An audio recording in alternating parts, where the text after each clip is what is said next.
Years ago, I traded a piglet for a little girl in Nepal. That's what it cost to buy her freedom. One piglet. I was almost 75 years old at the time and had been retired for a number of years. The liberation of that child and 12,000 like her was the culmination of a long journey. I was trekking in Nepal on vacation for my job as a lawyer in San Francisco, and I was simply blown away by the children I met along the trail. They were poorer than any kids I had ever seen before, dressed in ragged clothes. Most of them were malnourished, and I didn't see a single toy, except those that they made themselves ingeniously out of little pieces of wood and stone. But they were the happiest, the most joyful, the most delightful and friendly little kids I had ever seen. And they all wanted one thing, and that was to go to school someday. And the father of the children who were studying in the hut told me that they were the lucky ones because his children were going to school. They had to walk 2 hours up and down the mountain to school every day, but they were getting an education, unlike most children in Nepal at the time. And as I lay tossing and turning, all of a sudden, out of the blue, like a bolt of lightning, totally unexpectedly, I made a decision that would transform the rest of my life. I decided that I wanted to dedicate my years to helping children in Nepal. Now, I was almost 60 years old at the time, and I knew I was getting close to retirement, and maybe subconsciously I was thinking of something I wanted to do when I retired. I always knew I would work with children, but I just didn't know how. My dilemma is not unusual. 10,000 people retire in the United States every day. Men and women are living longer than they ever have before, and they have much to give the world.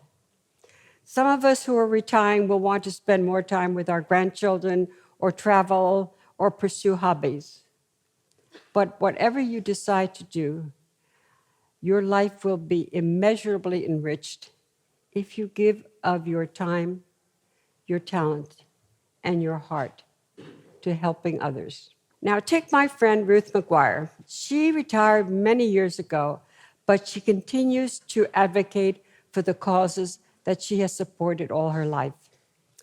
She was one of the founders of an organization in California called Grandmothers Against the War.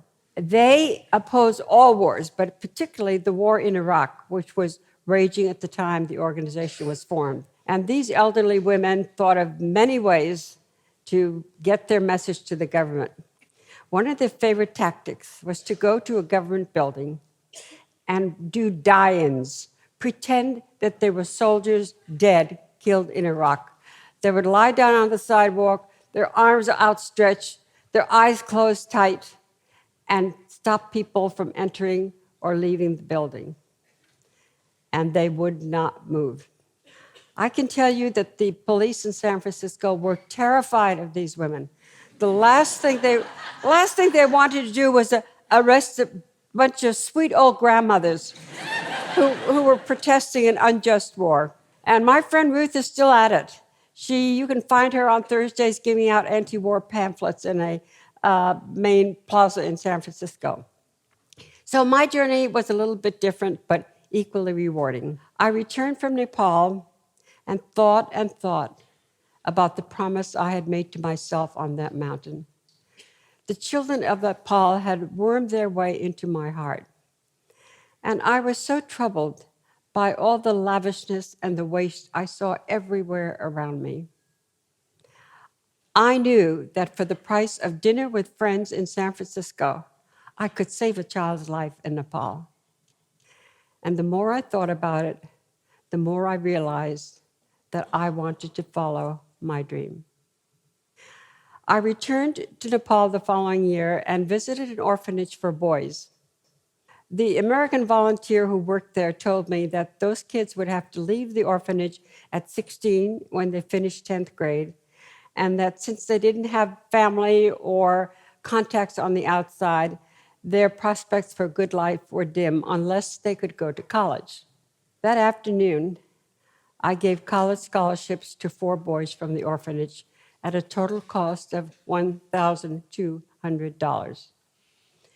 This small investment planted the seeds for a program that ultimately transformed the lives of 45,000 impoverished Nepali children.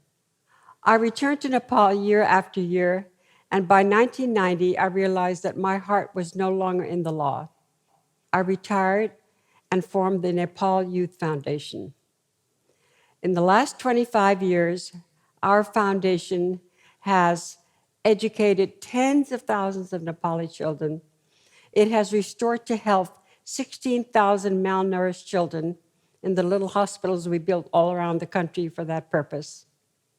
And we liberated 12,000 little girls from what amounted to slavery in the kitchens of the elite.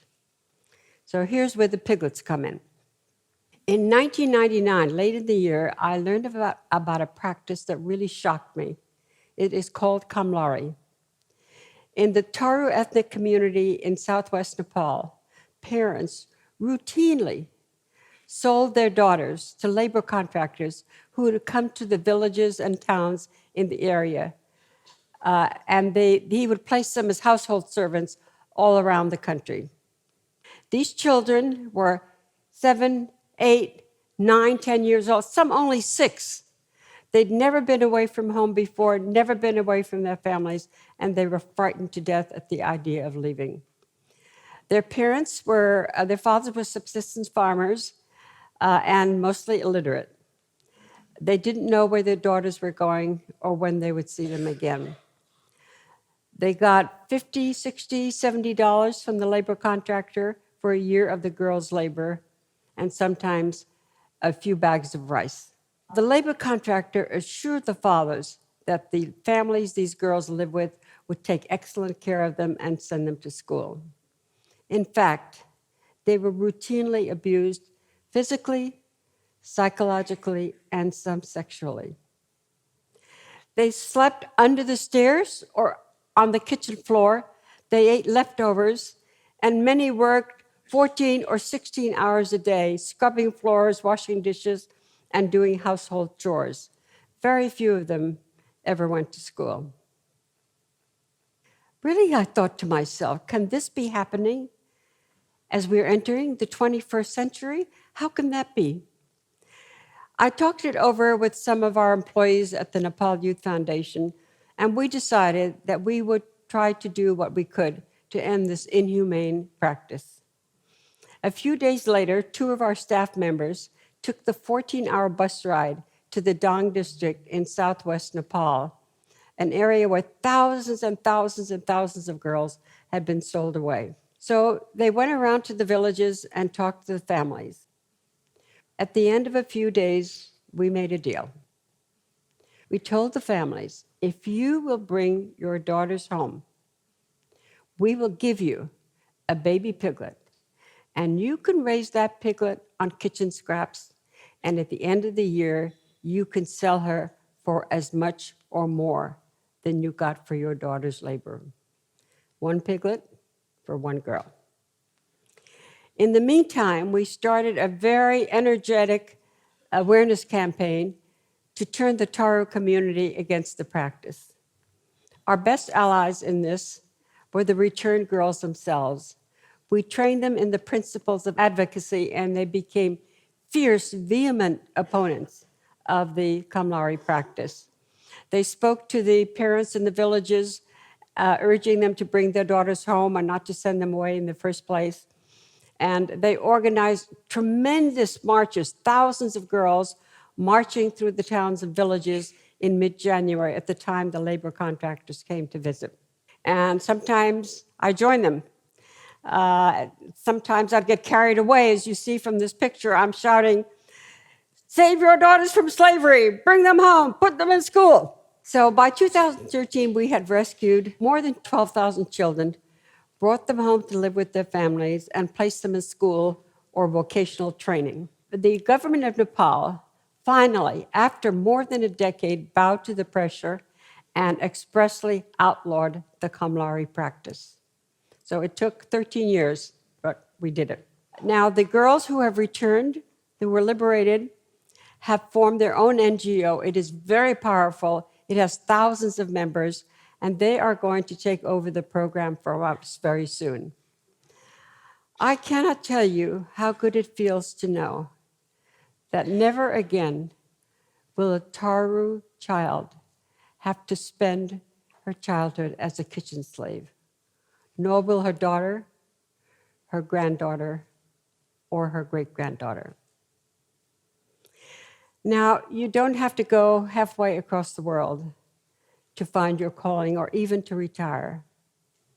The world has terrible problems, and it can use the passion, the wisdom, and the experience of people like us.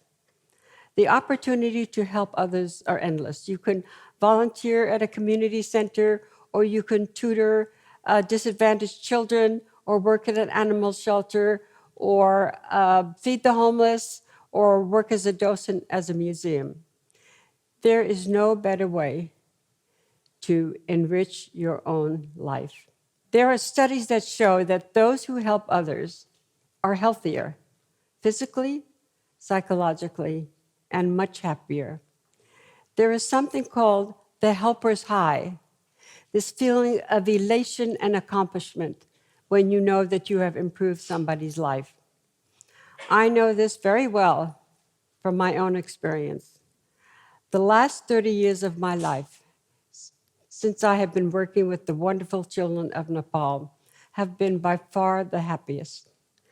I wake up every morning knowing that today our foundation is going to do something good for a Nepali child, and that gives every day joy and meaning. Now, I live in Nepal half the year and spend a lot of time with the children when I'm there. This picture that you see illustrates what I mean about the happiness these children give my life.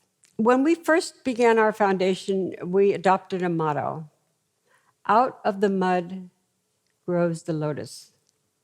I have seen thousands of lotuses bloom. The little girl we picked up at a temple 20 years ago comes to visit me with her husband and baby. She was 5 years old and begging at the gates of the temple when we found her, and would have been the perfect target for traffickers in a few years. We brought her to our excellent children's home in Kathmandu, where she was raised gently and educated. She has a good job and a college degree. And the boy we rescued from the horrible men's jail in Kathmandu, where he was living with his father only because he had no place else to live, is also now college educated. He is a committed social worker and the father of an adorable new baby girl. The Taru child who was sold at the age of 6 and worked for almost 12 years for an abusive family in Kathmandu is in her second year of college. She has become the main leader in Nepal of the anti-Kamlari movement, and now an international spokesman against child slavery. So the things that you can accomplish are endless. And there's another benefit to volunteering. It is the perfect antidote to cynicism and pessimism.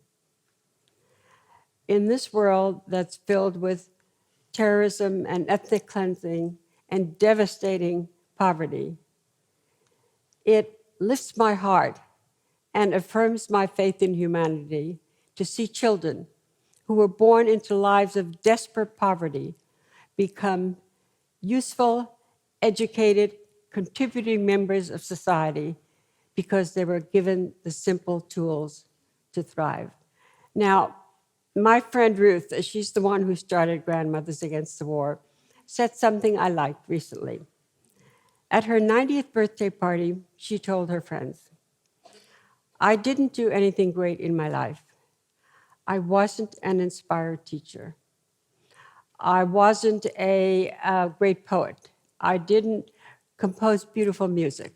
I didn't cure cancer, and I sure didn't end wars.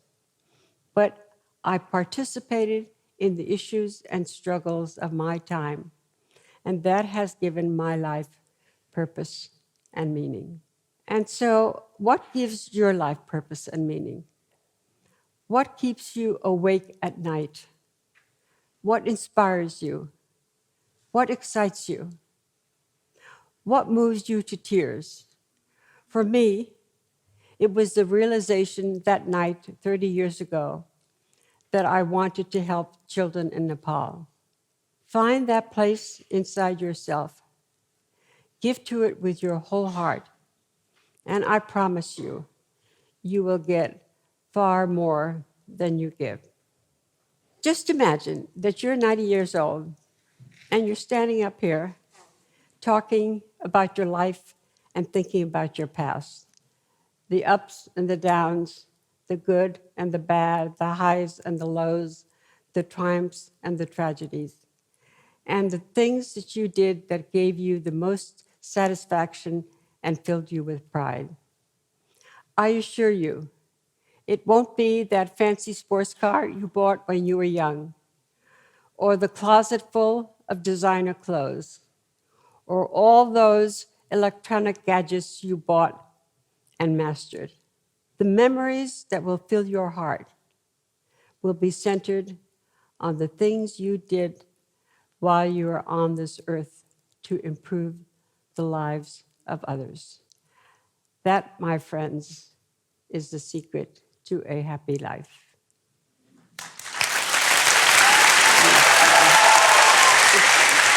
Thank you. Thank you. Thank you.